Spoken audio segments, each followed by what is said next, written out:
তাকে সাহায্য করো রান্না করো। সে বলবে তুমি বাইরে লোক সাথে নাকি কথা বলে কেন?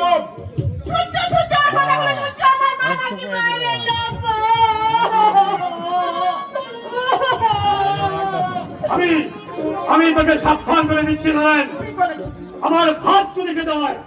আজে বাজে কথা একদম বলবি না। মাকে আমি দেবীর মতো সত্তা। মাকে নয় দাদা, মাকে নয়, আমার শাশুড়ি মাতাকে।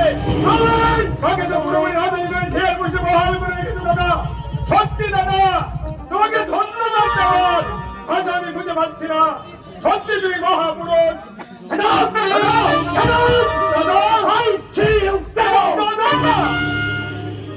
এখন যদি আমার বাড়ি থেকে বেরিয়ে যা দাদা, কোন কথা নয়।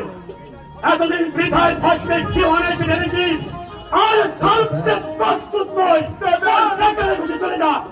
কষ্ট বড় হচ্ছে শূন্য গোয়াল অনেক অনেক না থাকা ঢের বেশি আনন্দ। বিয়ে করেছি আজ 15 বছর। এই 15 বছরের মধ্যে একটা দিনকে শান্তিতে থাকতে বেশি। ঠিক বলেছো। অথচ ভাগ্যে গুলো রয়েছে অত্যন্ত পরিশ্রম। দেখুন না বেহার মতো একটু দাঁড়িয়ে আছে। আমাকে যে অপমাননা বলে আপনি গলায় দড়ি দিয়ে বসা। বৌদি আমার জীবনে আমি অনেক দেখেছি, কিন্তু তোমার মতো আমার ভাইয়া আমার জীবনে আর একটাও দেখিনি।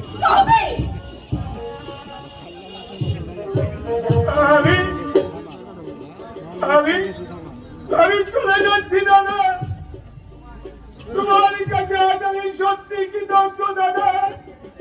দূরে সরিয়ে দিলাম, একদিন তুমি আমায় সত্যি ভালোবাসতে দাদা। মনে পড়ে দাদা, মনে পড়ে সেই ছোটবেলার কথা। শীতের চাদর ছিল না বলে দু ভাই বাবা ধুতি গায়ে জড়িয়ে জড়াজড়ি করে রোদ্রে বসে থাকতাম। রাত্রে একটা ছেঁড়া কম্বল গায়ে দিয়ে দু ভাই জড়াজড়ি করে শুয়ে থাকতাম। মনে পড়ে দাদা, চৌধুরীদের বন্ধু আমার গালে চৌর মেরেছিল বলে ইট মেরে বন্ধুর মাথা ফাটিয়ে দিয়েছিলে। কোথায় কোথায় হারিয়ে গেল আমার সেই ছোটবেলার দাদা? কে তাকে আমার মুখ থেকে ছিনিয়ে দিল?